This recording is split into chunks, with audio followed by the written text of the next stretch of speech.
In 6 weeks, I was able to go from this to this to this. This was possible with something called a mini cut. In this video, I'll explain the science behind why they are so effective, yet difficult for people to stick to, how I modified my own diet and training to make it easier, and what I did afterwards to maintain my results. By the end of this video, you'll know exactly how you can implement them to lose fat quickly and keep it off. Alright, so let's start by breaking down what a mini cut is and how effectively it works. So the typical approach to dieting is to take it slow to lose fat at a sustainable pace. Mini cuts are quite the opposite of this, and there's two things in particular that make it different. The first thing is speed, which refers to the short period of time you'll be dieting for, typically no more than about 4 to 6 weeks. The second thing is aggression. Yes, you might be a little bit more grumpy than usual through it, but aggression in this case relates to how big of a calorie deficit you'll be on and how much weight you'll aim to lose every week. Typically, you'd want to aim for a rate of fat loss of about 0.5 to a maximum of 1% of your body weight per week.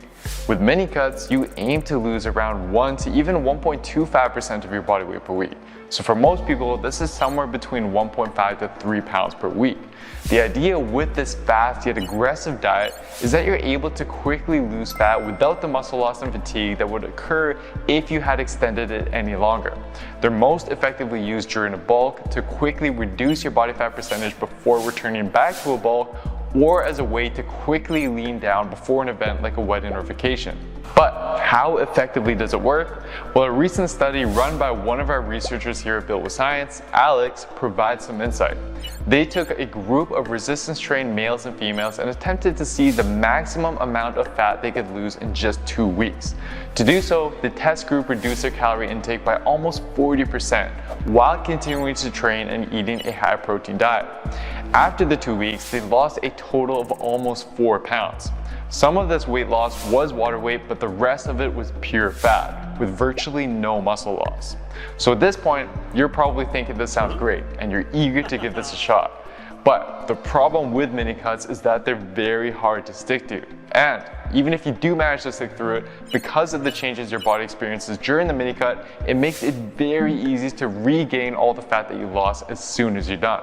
I'm going to show you the exact diet and workout tweaks that I made to make the mini cut easier to stick to and what I did afterwards to ensure the fat that I lost stayed off so that you can do the same. Let's start with workouts. I've broken this down into my weight training workouts and cardio since there were important tweaks that I made with both. So for weights, prior to the mini cut, I was lifting 5 times a week using the 5-day workout split from my Built with Science intermediate program.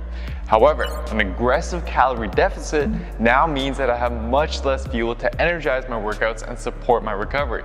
This can quickly lead to excessive fatigue and strength loss. To avoid this, I made a few tweaks based on the findings of a 2011 study.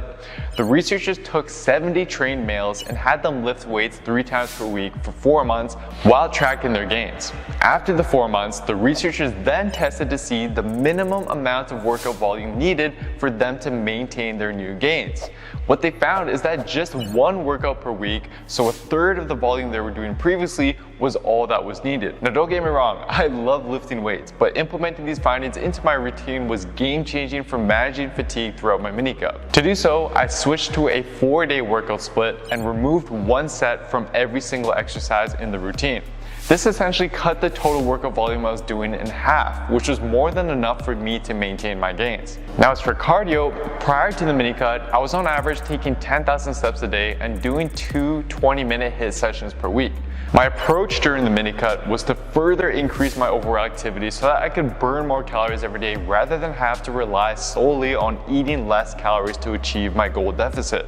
However, I had to make sure to add in the right type of cardio. Cardio that was easy to recover from and something I could actually stick to throughout the 6 weeks despite my lower energy levels. I decided to do 2 things.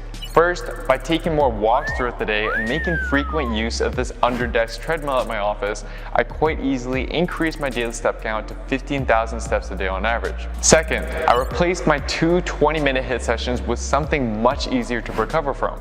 Light cycling for 30 minutes 3 to 4 times a week. And I did this either indoor or outdoor on a road bike depending on how the weather was. Now my body responded really well to this routine. I recovered quickly, my energy levels during my workouts remained high, and it was something I could fairly easily stick to every day. However, these workout changes would not have been nearly as effective without the specific changes I made with my diet. The tweaks I made there are what enabled me to maintain my muscle and strength, keep my energy levels high during my workouts, and keep my hunger and cravings at bay. Alright, so now let's shift focus and talk about those dietary tweaks. So at the time, my body needed about 2,600 calories to maintain its weight. During the mini cut, I dropped this by 25%. This drastic drop in calories created two problems that I had to solve. First, I had to find a way to save most of my energy from my weight workouts so that I didn't end up losing a ton of strength and muscle. Second, I had to find a way to manage my hunger levels and cravings. To solve problem one, I was strategic in what specific foods I'd be eating less of. The minimal amount of fat that you should eat per day for your health is around 0.2 grams per pound of your body weight. So to cut calories from my diet while ensuring I still had enough carbs for energy and enough protein to maintain my muscle, I reduced my fat intake close to that minimum amount rather than considerably dropping my carb and protein intake. In addition to this, I strategically timed the ingestion of my carbs to best fuel my performance and recovery. This was done by saving most of my daily carb intake from my pre-workout meal to give me energy for my workout and my post-workout meal to help with recovery. The rest of my meals were relatively lower in carbs.